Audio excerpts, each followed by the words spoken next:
Welcome to the Villa Pride Down Under podcast, an Aston Villa supporters podcast brought to you from Australia. Tonight, Tess is on holiday, so he couldn't join us, but thankfully, Marley from the brilliant award-winning Premier League podcast, the Football Social Daily podcast, and big Newcastle fan, has agreed to join me and have a chat about this weekend's upcoming fixture at Villa Park. First of all, Marley, thank you very, very much for your time, mate. No problem, mate. It's something that you can just draft in someone from the other side of the world to sub in for a holiday goer. So contacts everywhere, haven't you, Spud? So yeah, happy to be here. Happy to talk about football as I so often do on my own podcast. But it's nice to be on someone else's. So yeah, nice change. Myself and Tess do this together all the time, but we like to bring in guests then because to mix it up, yourself, it's nice to kind of get an opposition's view and stuff. It's something that we're kind of introducing to the pod this season is try and bring on a few fans from the opposition, so it's just not constantly Villa, and yeah. We had Peter Witt, our European goal scoring striker on the pod last week, which was a nice pleasure. It was great to do something like that too, and hear it from a player's point of view what that meant, and hopefully we've a fan coming on in a couple of weeks that attended all the games that Peter had been on, so they'll give us a view what it was like for the fans in the 80s going to all the games that Peter was playing, and so yeah, it's been enjoyable. I had a proper random story about Peter With. It's when I was coming out of uni, I got a sort of voluntary job at a club that isn't there anymore. I think it's called Woodley Sports at the time. It's like just outside Manchester, and Peter With was brought in as the manager at the time. So I ended up meeting him and stuff and talking. I wasn't aware of him at that time, but obviously, like as soon as I knew I was going to be working with him a little bit, it was. I did a bit of research, obviously realised what a Villa legend he is and scoring the goals in the European Cup final in the 80s and stuff like that. And the project never really got off the ground, to be honest. I think there was some sort of issue somewhere with the club, and it all went belly up basically. But that's my only connection to Peter With. So now whenever I hear that name, I'm like, oh yeah, he could have ended up working with me if fate had been slightly different, but there you go. And before Villa, he actually spent 2 years at Newcastle too in the second division. So he was telling us about that the other night as well. So he's he said he loved his time at the club there, but he just obviously had the year. I think they're in the second division at the time, Newcastle, and I think he might have won your Player of the Year in 1979 as well. And then he went on to obviously sign for Villa then. But interesting enough as well is that he was actually part of Brian Clough's early teams, and he left them the year before they won the 2 back-to-back European Cups. So he's had an amazing career, and he managed in Thailand as well. So anyone that hasn't had a listen to that, go back and have a listen, because Peter really, in fairness to him, he was very good with his time, and he gave us a lot of good information. But that was last week's pod, and this week's pod. Marley, every June the fixtures come out at the end of June, and I think every football fan looks for the opening fixtures and a couple of dotted fixtures that everyone likes to keep their eyes on. I'm sure Sunderland would have been one you would have been looking at, but the opening fixtures is something everybody looks at, and there was 2 fixtures straight away that kind of stuck out, and I think that was Man United and Arsenal, and Villa and Newcastle. I think why Villa and Newcastle probably stuck out is because over the last maybe 10 to 15 years, both clubs have been on a very, very similar trajectory with relegations, maybe some owners that the fans weren't too happy with, let's say.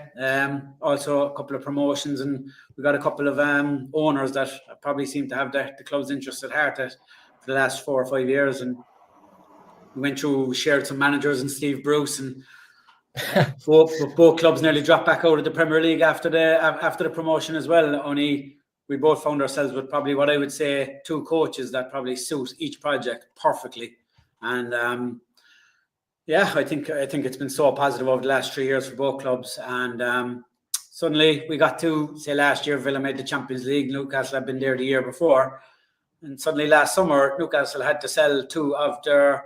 I know you're big fans of them. 2 of their up and coming homegrown players to conflict with the rules, and then Villa had to sell Luiz and Diaby, probably 2 lads who had contributed 39 goals between them that season for us, between goals and assists. So that was it. That was the start of the stumbling block, and for 2 clubs that genuinely looked like they were going to rock the boat at the top 6 for the next couple of years, even top 4 at this stage.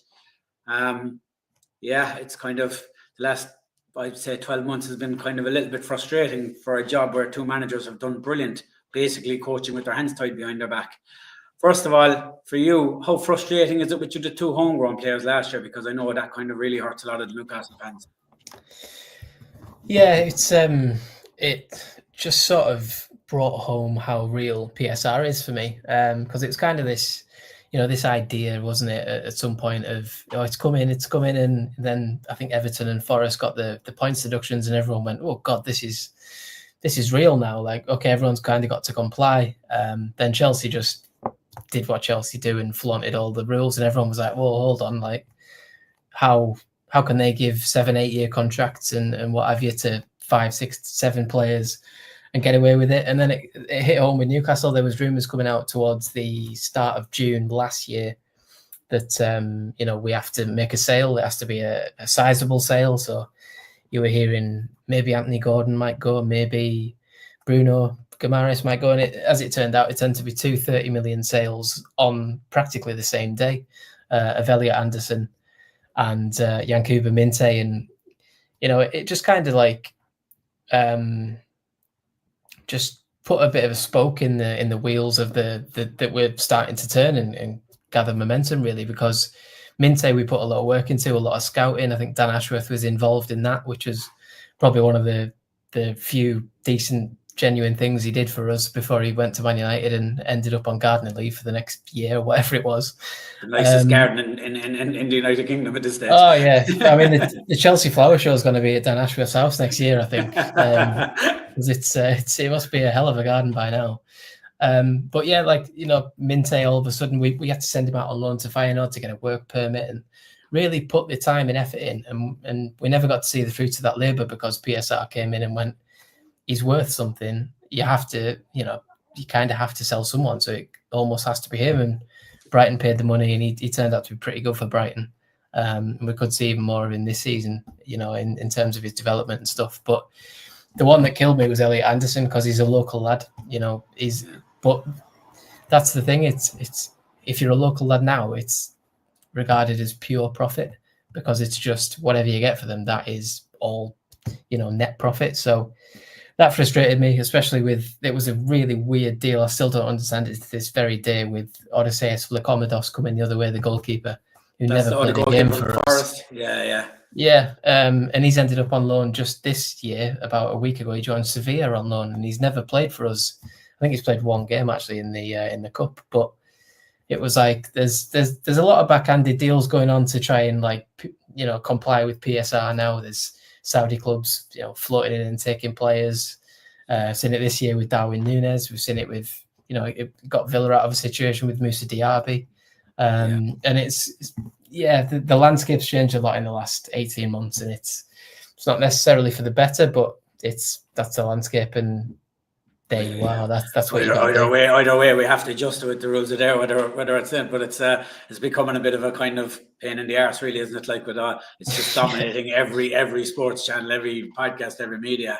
Yeah. But that's where it's kind of brought us up to now, and I kind of, in a way, I kind of feel sorry for Eddie Howe more than anyone, because I thought, particularly this season, where Newcastle just thought, right, PSR, we can't keep selling our young players, our up and coming talent, because they're the ones who are going to make us either better in the future, save us money, or make us a lot of money. But we're letting them go before they're even properly playing first team football. So you kind of put a stop on spending last year and thought, right, we'll just go through a couple of windows, we'll get ourselves right. And Eddie Howe done an absolutely brilliant job, get you back into the Champions League. Kept a really good squad there. And, it just looked like this year maybe just had to plug a few holes and you'd have a really, really good team. I'm not going to go too deep into what's going on with Isaac. It's been covered way too much in much bigger platforms than here. But I will say it, yes, it's dominated pre-season so much. I'm usually be watching the pre-seasons of all 20 teams in the build-up to the Premier League. I haven't actually got to watch much of Newcastle's pre-season. Away from the Isaac stuff, how much has it actually affected your build-up to the season, pre-season, with games and stuff? Honestly, I think it's completely overawed it, completely dominated everything to do with it. There's no, we go to South Korea and it's, where's Isak? Like, oh, what's wrong? Is he injured? What's wrong with his thigh?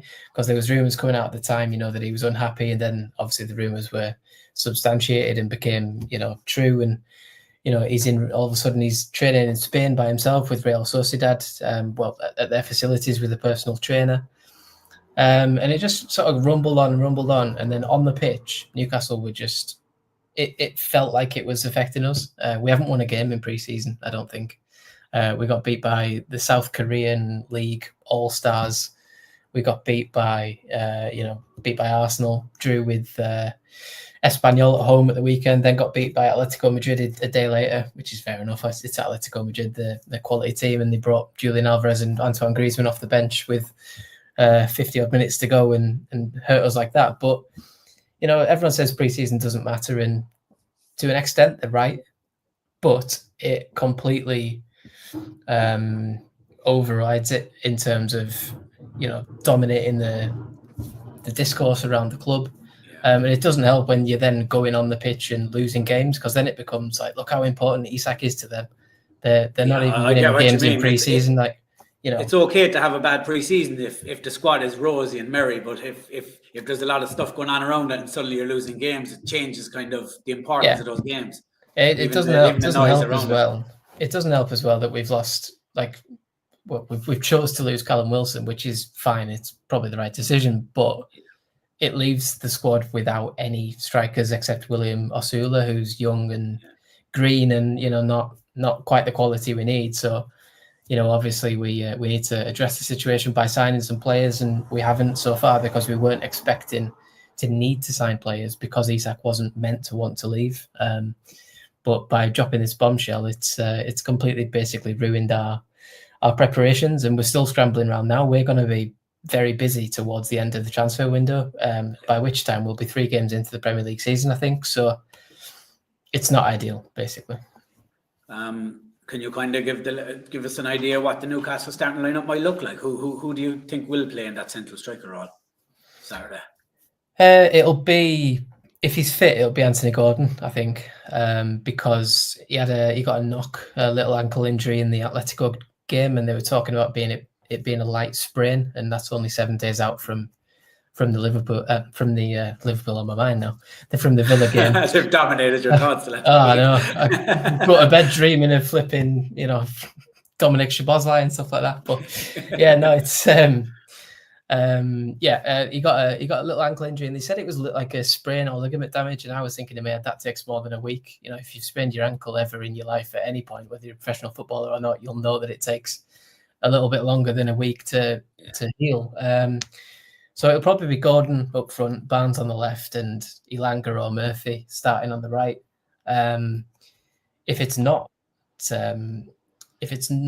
Gordon, I can probably see Barnes playing through the middle. With Elanga. He has a serious record against Villa as well, like for Leicester and Newcastle. He always scores against us. Yeah, well, obviously I'm hoping he does on Saturday, but I'm not holding out much hope for the game, to be honest. With everything that's gone on, I just don't see us in a position to kick off the season with a win away at Villa. Like it's a hard place to go when you have this to deal with, this headache, and all the discourse before the match will be, where's Isak? Is he in the squad? Obviously he won't be in the squad. All the discourse after the match will be, Eddie Howe's first question will be about Isak, not about winning, losing, or drawing the game, which is again the frustration that he's put us in. But that's football, and we've got to roll with the punches and go with it. Yeah, do you think there's any way Eddie Howe can use it as a kind of like a galvanizing tool, like, like everybody wants to see us lose now without Isak. Let's prove we're not a one-man team. I mean, surely there's players in that team that are going to have that bite. Like you'd be hoping anyway, because I'm sure the likes of Bruno and Joe Linton, they don't want to go lose a couple of games and be pinned as a one-man team, because they're serious footballers in their own right, The only thing I will say, I was going to say is, as well as I do, over the last maybe 2 or 3 years, the home team has had a favourable victory in this tie. Maybe except for that one time that you broke our 20-game home streak. I think Newcastle well beat us at Villa Park that time. But apart from that, there's been big scorelines either way to the home team. So I think so. You look at the recent results, and it looks like some team is going to get whacked Saturday. And I think it'll be us, to be honest. I think it'll go with form. As you said, like he's got to weaponize the whole situation somehow, and say, like, we've been written off. Everyone thinks we're done. Let's prove that we're not. And I said on our podcast earlier in the week to Niall, I actually think this, if Newcastle can go and beat Villa on Saturday, with all that's going on, I honestly think it's as impressive as any one-match win Eddie Howe has ever had at Newcastle. Yeah. Because obviously there's the cup final, which everybody says, obviously that's the main one. But you don't. How much preparation do you do? As you don't have to get players up for the cup final; they're up for it naturally, and you should be able to get them up for a season opener easily. But with the hamstring nature of being hamstrung by this whole situation, it's a big ask. It's a massive test of character. We've not failed too many tests of character over Eddie Howe's time at the club, but it's another one, and it's a one that sets the season off. If we get whacked by Villa on Saturday, the pessimism just grows even more. We get, oh my God, who are we going to get? We desperately need a striker, and it's going to amplify, and the Liverpool fans will be unbearable as they are on social media with, oh look, we're going to take your striker and you're going to get relegated without him, and all this BS discourse will happen. But as you say, the home record of the clubs between us, the games between us in the past few years has been crazy, because it's two very evenly matched teams, and one of them ends up walloping the other and ends up 4-1 or 3-0 the other way. And there was the game a couple of seasons ago where Newcastle, was it 5-1 on the opening day, and Sir Alex Ferguson comes out and says, "Oh, Villa impressed me," and it was like, you silly red-nosed old fart. What are you watching here? Okay.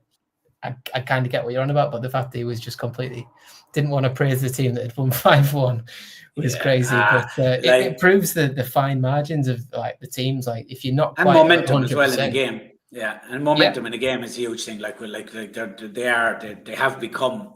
They weren't always, but they have become two very good teams, and that's probably down to Emery and Howe more than anything. And they found the style that suits both teams. So when they find a way or a tactic to hurt each other, they go with it. And it seems with Villa and Newcastle is when it goes well, it goes very well, but when it goes wrong, it goes spectacularly wrong.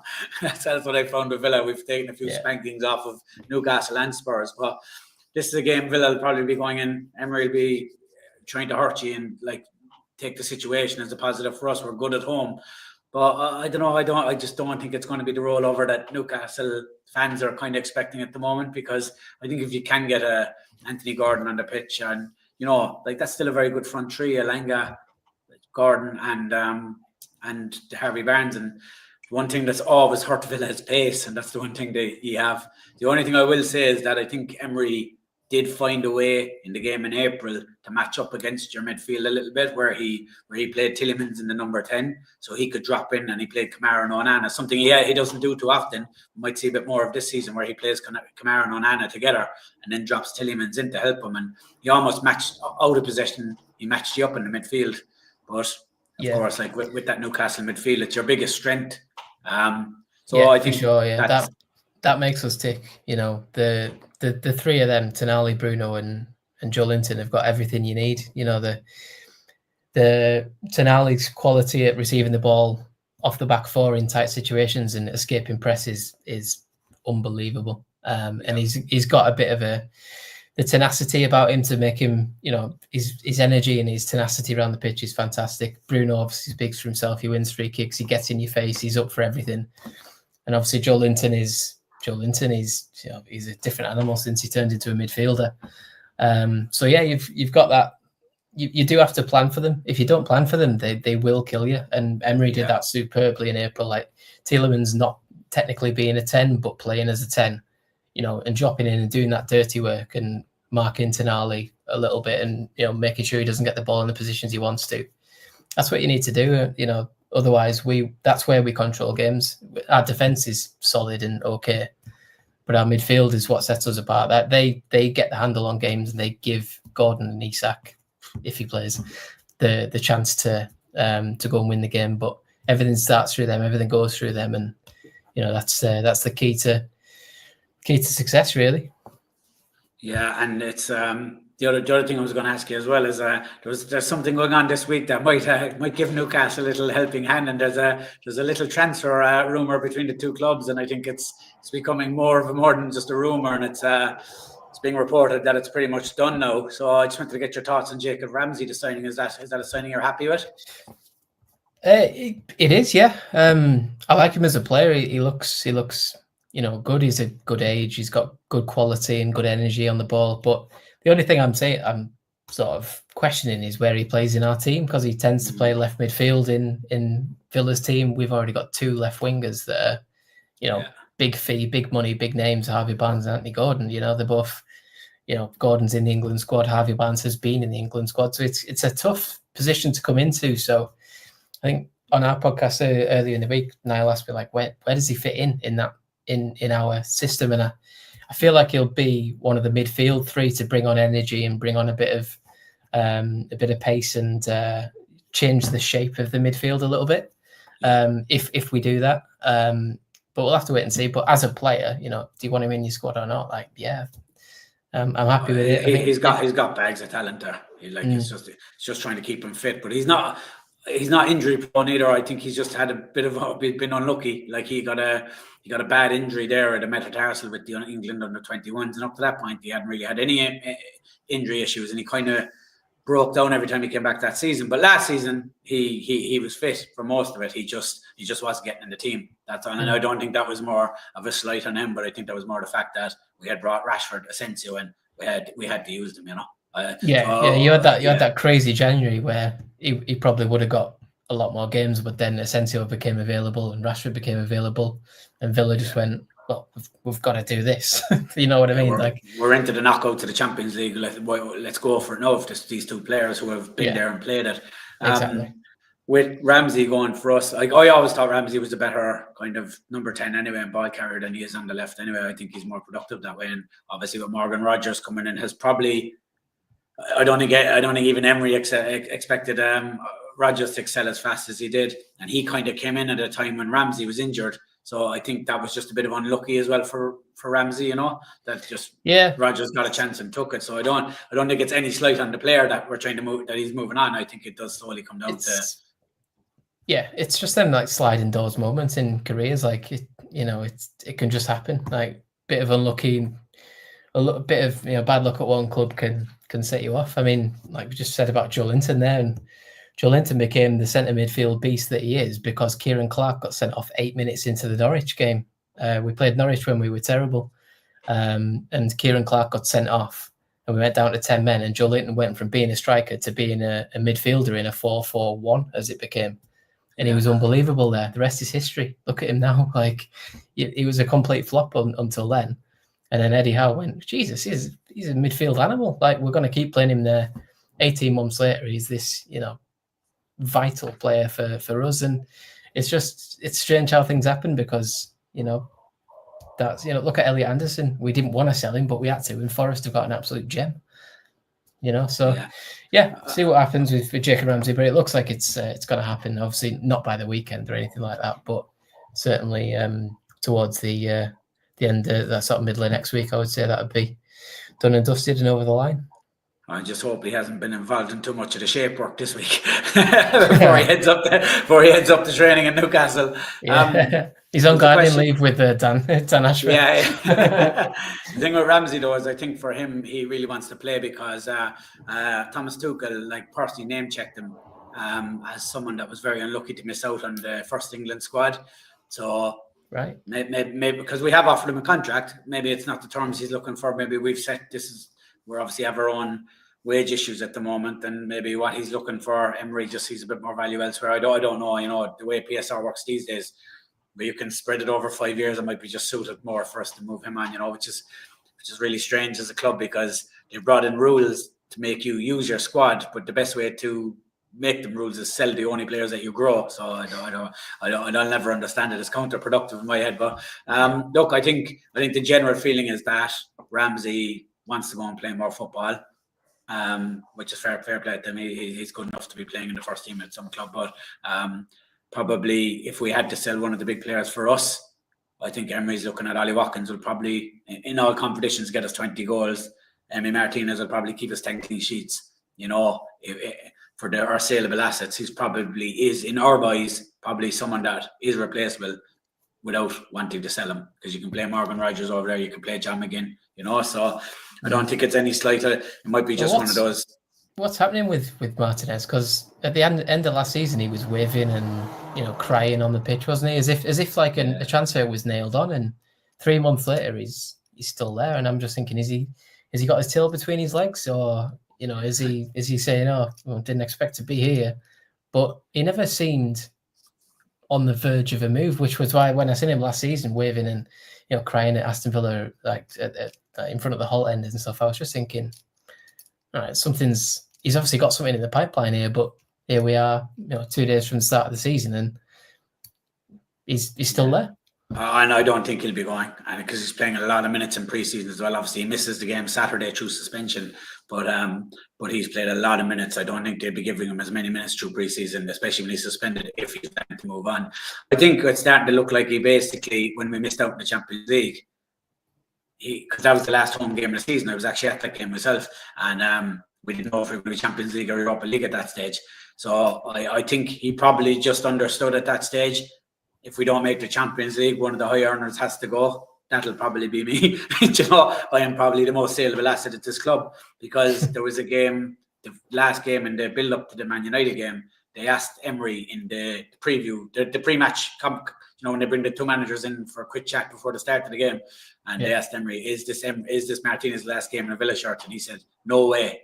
So I don't know. So that's what confused me. Like, he was that, like, Martinez waves and stuff, and then he says that, and it's like, oh well, something's, what's going on? But I think he's, like, from an outside sort of thing, I thought his ego expected somebody to come and buy him, like, and he thought, someone's going to come in and get me because I'm the best in the world type of thing, and nobody did. So Man United came in for a loan. I don't want him to be. He was the last one I wanted sold anyway, if I'm honest, because we might be able to replace the keeper, but you can't replace the man. Like he's one of the genuinely true winners. And lads who will do whatever it takes to win games. And I think every dressing room needs them. And I for one am delighted he's not sold. And Watkins as well. I think Watkins is probably one of the most underappreciated players ever to wear a Villa shirt, because I think he's just consistently very good.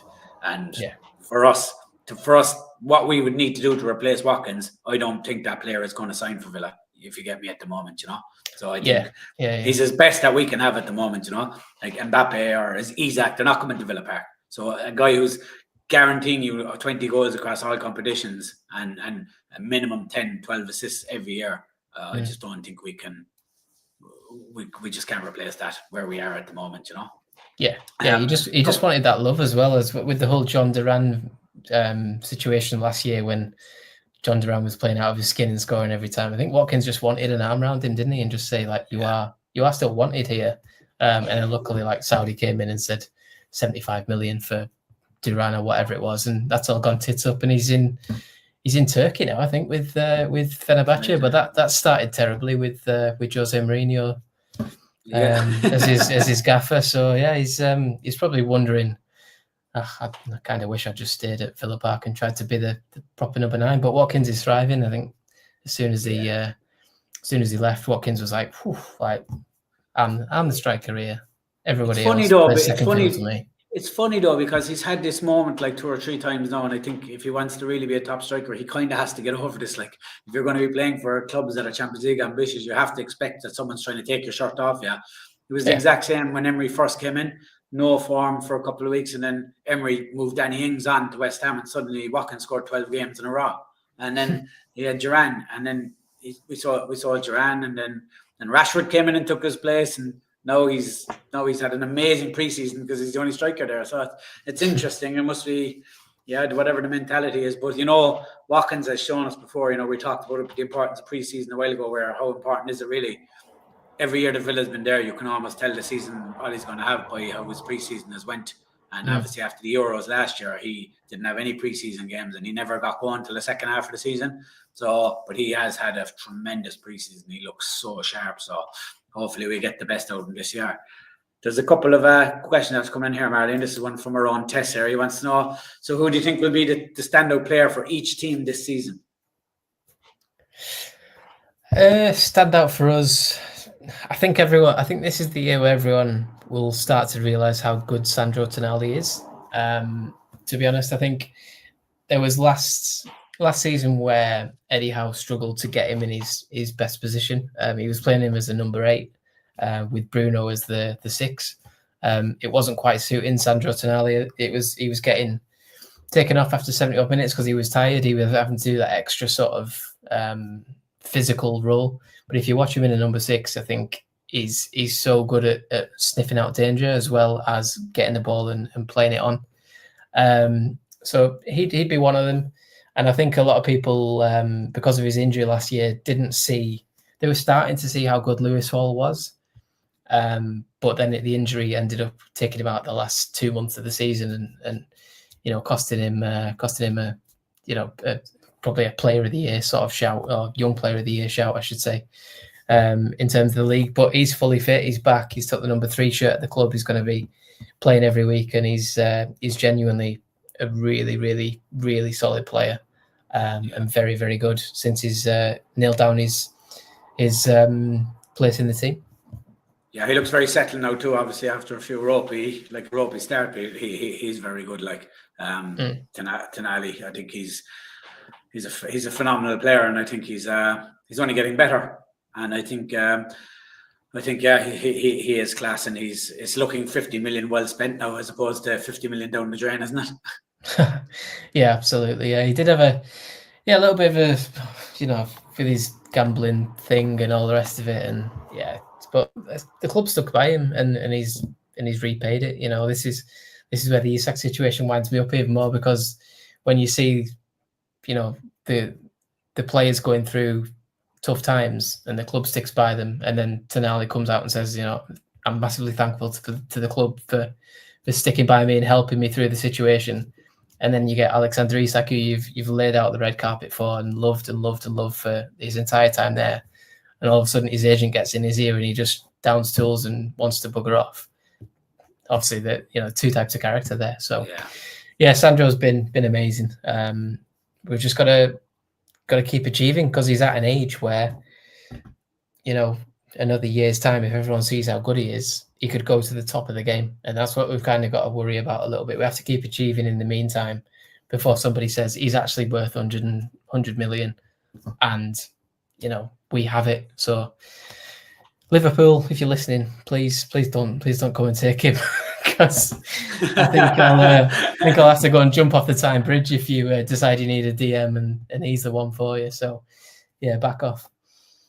A lot of the stuff you talked about Tonali there, I feel very similar about Boubacar Kamara for us. And I feared massively after Rodri's injury last year and how much it affected Man City, sorry.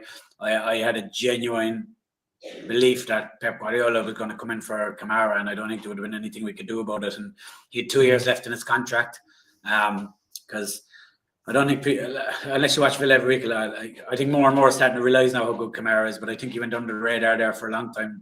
The year we went to the Champions League and stuff, he was brilliant. But the ACL injury, I mean, I've never seen someone come back from an injury for so long and just look like they were never out and just fit seamlessly back into a system.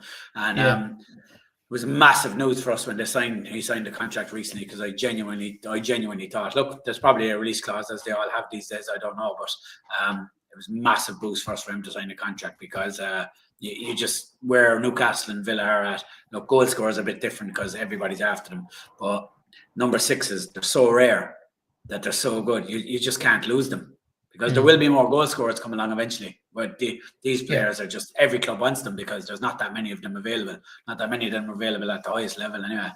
I think Newcastle tried to sign Boubacar Kamara when he was at Marseille, and they chased him for probably 18 months, and they were trying to do a cheeky loan, and he's running down his contract. He had a year left or something, so we were putting in 20 million when Marseille wanted 35, 40, and in the end, they just didn't get it over the line. They were never close, really. And it was a missed opportunity. But, obviously Villa swooped in, I think he paid a bit of money for him, but it was money well spent, because, as you say, they complete your squad. Like they can take you, those types of players can take you from, they're good, but you can get at them. Whereas if you've got somebody who can sit and mop up in front of the defence and start attacks, then you're laughing really.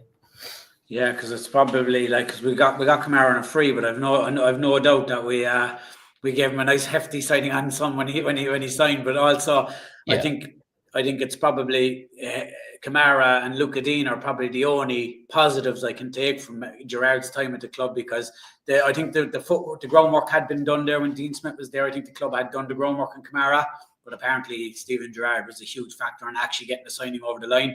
He went to met Kamara's father, flew over and stuff. And Steven Gerrard, look, whatever about his management capabilities, he's still a huge name in the game, and he can be a little bit of a difference. And I'm not sure we would have got him without Gerrard, to be honest. But yeah, it's about the only positive thing I can look back at from his time, to be honest. So if you're listening, Stevie, thanks for that, and nothing else.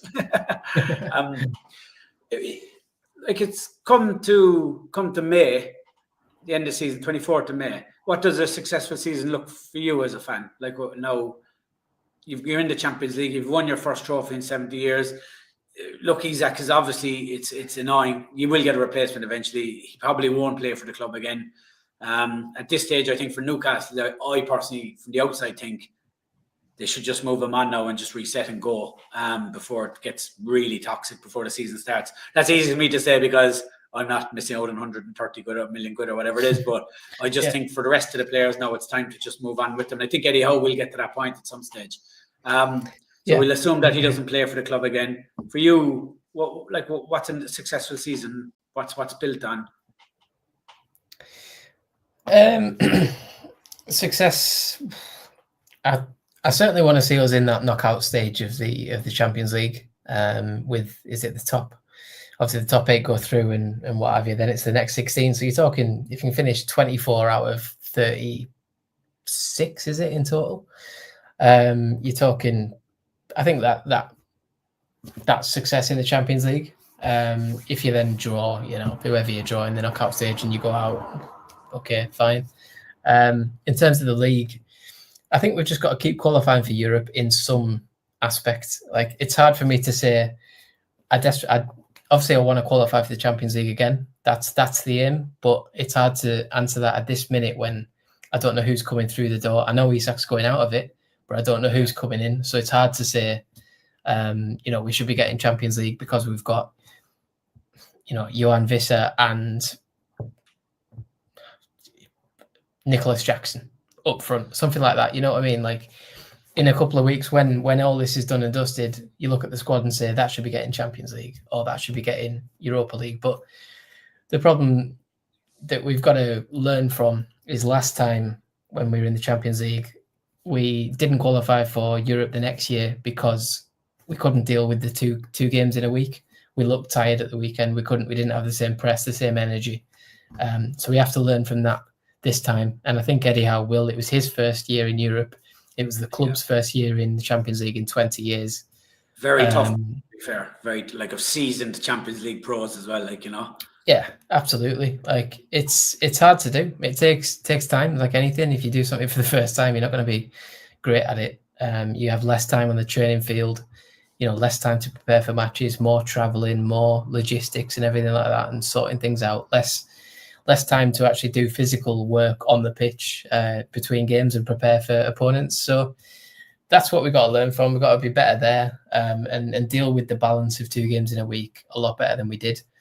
And if we get to the end of the season and we've finished, 7th, qualified for the Europa League and gone into the knockout round of the Champions League, I think that's a good season. But then it's about having a plan for life post Isak. If we don't spend all the money, we have to have a serious plan for what happens next summer and communicate that to the squad. Because if we qualify for the Europa League next year and we're not in the Champions League, players might look, Sandro Tonali just mentioned, they might be interested. They might say, look, we're not in the Champions League and I'm good enough to play in the Champions League.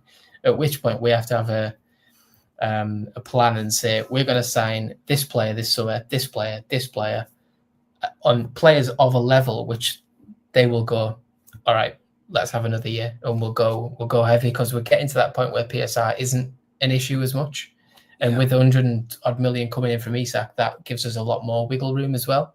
So if we do have a bad summer this year, we have to prepare for an unbelievable summer next year where we do fill out the squad with, quality in every position, 2 players at least of quality in every position.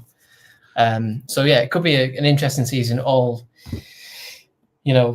started off by that Isak bombshell. So we have to have a plan. We have to have a sporting director that knows something, knows what the layout's going to look like in future, because that's where we've struggled a bit in the last couple of years. We've gone through a lot of ins and outs and that type of stuff in boardroom level. And there's been a lot of change, hasn't there? Like by the decision makers. I know the owners have said the same, and obviously Amanda Steveley has walked away now. But you just need to find a bit of continuity in that sporting directors, because, like it or not, it's become an important part of a football club now, isn't it? Like, absolutely, yeah. We're seeing a lot of it. I think I don't know if we've had 2 or 3 now in this time, and obviously Eddie Howe is quite a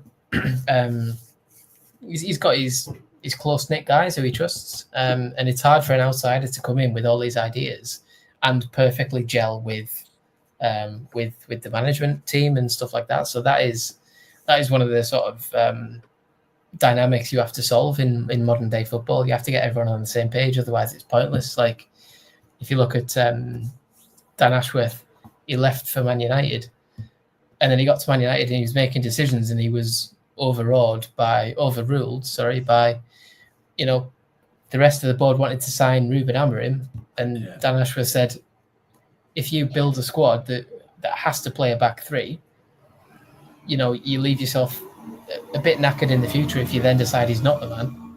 And then it's a fair point too, though. It's absolutely a fair point, but because he wasn't on board, they went, right, Dan, see you later. You're definitely going with the Portuguese, but you can bugger off and do your garden. And Dan Ashworth was like, I've just had the opinion. Here we go again. I'm just saying what I think, yeah. And they all went, Omar Barada and whoever else is in charge. And Man United just went, no, Portuguese guy, off you go, Dan. And that's it. So everyone's got to be on the same page. Otherwise, it's like having 4 men in the boat and one of them's pulling the oar the wrong way. Like, it's just making you slower. So. And I think that's going to be a problem that Man United are going to face as well, like, because they keep chopping and changing too, and like they keep signing players, but if they keep chopping and changing above them, like, I think for me anyway, and I don't want to say too much about United, but I think Jim Ratcliffe is a bit too much of a me guy. I think he wants to be the star of the show, and I think for me that could hold United back from growing. Because I think they're making some good signings at the moment, but again, it's going to come down to that boardroom level where they just can't let go. They can't just give control to one guy and just say, right, do your job. And I think that's the one thing Villa have got right, because when we were away at Fulham and we lost 3-0, it was Gerrard's last game, and I went up to the stands, and Nasser Suarez, our owner, was just seen getting up halfway through the game and just walking out the stadium. And they always say that is the moment that he decided, right, I've had enough of this. And he obviously said to Christian Purslow, I'm taking control from here. And within a few days, and you don't see him getting pictured much or anything. Within a few days there, once it was all signed with Emery and stuff, he's pictured with Emery holding the jersey and as if to say, this is my signing, this is my decision. And they've obviously given Emery complete control. Bring in who you want, and we'll stay in the background. And it's worked for us, And obviously there is a bit of frustration from our owners. The only time we've heard from him is when he came out and said, the rules are not right. He said, to be a football club owner these days, you're basically a bean counter. And he said, that's not what we got in there for. They want to invest, but they're not being allowed. And that's it. That's all we've heard from the club. That's it. The rest all comes from Emery, Monchi, and Damien Villigani. The 3 of them are left. And that obviously brings back to the problem that they worried about Amorim. Right, that's great. But if they leave, is that the house of cards falls? But I think I do genuinely think that Emery has been handed the keys to the castle, and obviously the Arsenal thing hurt him so much. I genuinely think he wants to come in and do something with a Villa, like someone that Pep hasn't done or Klopp hasn't done, take over a team fighting relegation and take them to the Premier League or take them to a Champions League, I do genuinely believe that he was obviously better than what happened at Arsenal. He was just the wrong timing from an Arsenal. I don't think he'll walk away from Villa until he's left his mark, unless a Real Madrid or a Barcelona or someone came in. But even then, I just don't think he works under that system where here these are your players, go do it. It's just not his management. Yeah, yeah, he definitely seems like a manager that just needs trusting, doesn't he? Like, do you do it, and he's like, just let me do it, leave me alone. Like, I'm all right. I know what I'm doing. I think Newcastle had a similar situation with Rafa Benitez, who had to work under Mike Ashley, and he was like, just leave me to it. Just don't get in my way. Just leave me to do it.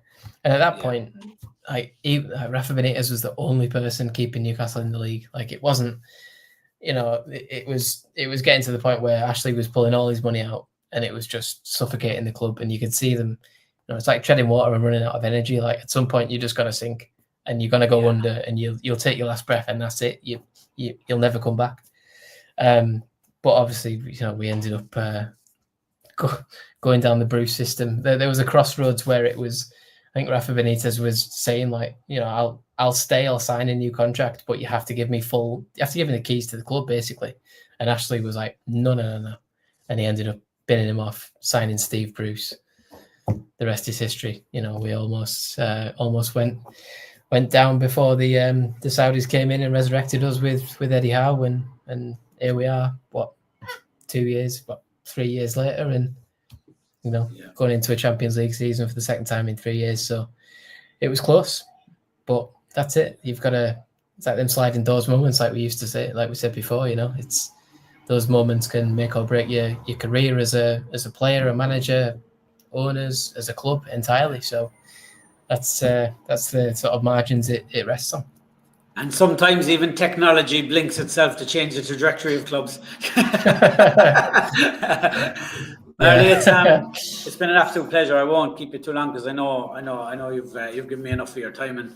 And first of all, I just want to say thanks very much for coming on. And I hope you might join us again for the refixture once we for the game at St James's Park, and we'll have a bit of a picture of how both teams' season have went. Yeah, well, when you beat us 4-0 at Villa Park on Saturday, I'll have to invite you back on for our one, and get ready for you to get beat 4-0 at St James's, because that's how it goes, isn't it? So it'll be interesting to look in 10 years' time what the aggregate score between Villa and Newcastle is. Probably 181 to 180 in someone's favour or something like that. But we'll gear up for a good season. Marley, this went out live. Obviously, it was meant to go out last night when it was scheduled. So obviously, due to unfortunate circumstances, so there won't be too many people in the chat that haven't heard of your podcast. But when it goes out in the Spotify and Apple tomorrow, do you want to just give people a bit of a rundown about your podcast? It's fantastic. Personally, my non-Villa pods, it's one of my favourite football content pods, and I'm not just saying that because I have it here. Like, I listen to every episode. So do you want to maybe give it a little bit of a word on how to reach you and stuff? So we've been running Football Social Daily, it's called now, it's getting on for, we actually don't know because it started in weird circumstances, but it's basically about 6 years. But we do daily or nearly daily Premier League football podcast about every team, whatever's happening in the news, we talk about it. We don't take ourselves too seriously and call ourselves pundits or anything, or in the nose or anything like that. Just two normal blokes talking about football. We've got listeners, we're blessed with listeners around the world, which is amazing because obviously yourself in the Southern Hemisphere listened a lot, and we've got people in Canada and America, and I think there's a couple in Uzbekistan at one random point when we looked at the analytics. We were like, who the hell's listening to us in Uzbekistan? But you take what you get, and we've been doing it a while now. We've got some solid plans for the season. Hopefully we're expanding a little bit and doing a few more podcasts.